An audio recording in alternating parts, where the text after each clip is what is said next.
আসসালামু আলাইকুম সম্মানিত ভিউয়ার্স, কেমন আছেন? আশা করি সবাই ভালো আছেন, সুস্থ আছেন। এই চ্যানেলে আরেকটি গুরুত্বপূর্ণ ভিডিওতে আপনাদেরকে স্বাগতম। আজকে আপনাদের সামনে আলোচনা করব তীব্র গরমে প্রাথমিক বিদ্যালয় ছুটি ঘোষণা সম্পর্কে।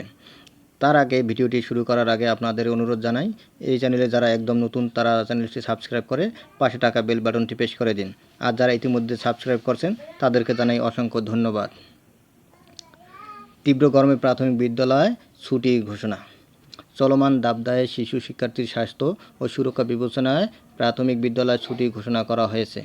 রোববার 21শে এপ্রিল থেকে 7 দিন স্কুল বন্ধ রাখার এ সিদ্ধান্ত হয়।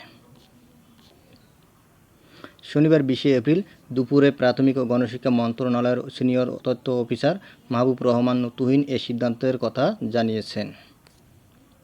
তিনি বলেন, তীব্র গরমের কারণে 21 থেকে 27শে এপ্রিল পর্যন্ত সব সরকারি প্রাথমিক বিদ্যালয়, শিশু কল্যাণ ট্রাস্টের বিদ্যালয়সমূহ ও উপ-আনুষ্ঠানিক শিক্ষা ব্যুরোর লার্নিং সেন্টারগুলো বন্ধ থাকবে। এর আগে সকালে প্রাথমিক ও গণশিক্ষা মন্ত্রণালয়ের এক বিজ্ঞপ্তিতে বলা হয়েছিল, গরমের কারণে স্কুল শুরুর আগে অ্যাসেম্বলি বন্ধ থাকবে, কিন্তু ক্লাস চলমান থাকবে। পরবর্তী নির্দেশনা না দেওয়া পর্যন্ত এই সিদ্ধান্ত কার্যকর থাকবে। রমজান ও ঈদ বৈশাখের টানা 26 দিনের ছুটি কাটিয়ে রোববার 21শে এপ্রিল শিক্ষা প্রতিষ্ঠান খুলে দেওয়ার কথা ছিল। তবে দেশের বিভিন্ন অঞ্চলের উপর দিয়ে বয়ে যাওয়া তীব্র তাপপ্রবাহের কারণে ছুটি আরও বাড়ানোর দাবি জানায় অভিভাবক ও ঐক্য ফোরাম।